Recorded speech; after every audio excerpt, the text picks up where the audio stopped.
নমস্কার, আপনারা দেখছেন নিউজ লাইন।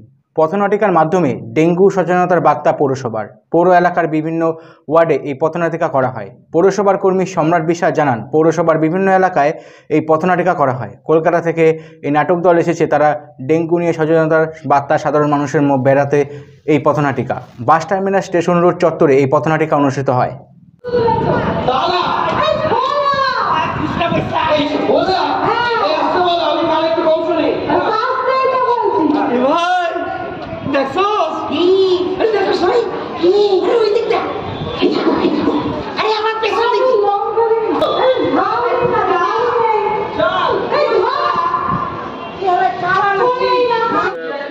বার্তা দিচ্ছে এখানে যদি একটু বলেন এবং কি চলছে।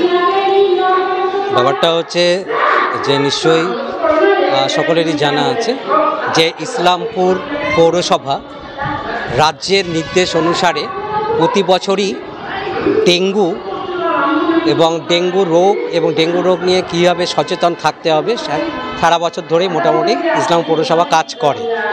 তো এই বছর রাজ্যের নির্দেশ অনুসারে এবং রাজ্যের যে দপ্তর রয়েছে অর্থাৎ সুডা, সেখান থেকে একটা নাটকের টিম কলকাতা থেকে পাঠানো হয়েছে।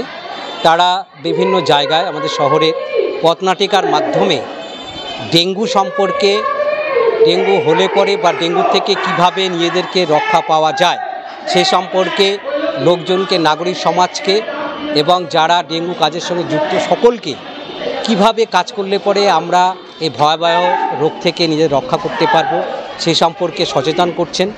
পাশাপাশি সলিড ওয়েস্ট ম্যানেজমেন্ট যার আন্ডারে, অর্থাৎ আমরা প্রত্যেকটা বাড়িতে নিজেদের ব্যবহৃত এবং অব্যবহৃত বর্জ্য পদার্থগুলো কিভাবে পৌরসভা কর্তৃক তাদেরকে যে কন্টেনার বা বালতিগুলো দেওয়া হয়েছে সেই বালতিগুলো কীভাবে ইউজ করতে হয়, কোন বালতিতে কিভাবে ফেলবে এবং প্রতিনিয়ত সেই আবর্জনাগুলো সেখানে ফেলার যে প্রয়োজনীয়তা সে সম্পর্কে তারা এই নাটকের মাধ্যমে সেই বিষয়গুলোকে তুলে ধরছেন, যাতে লোকের মনে সেটা সরাসরি পৌঁছে যেতে পারে।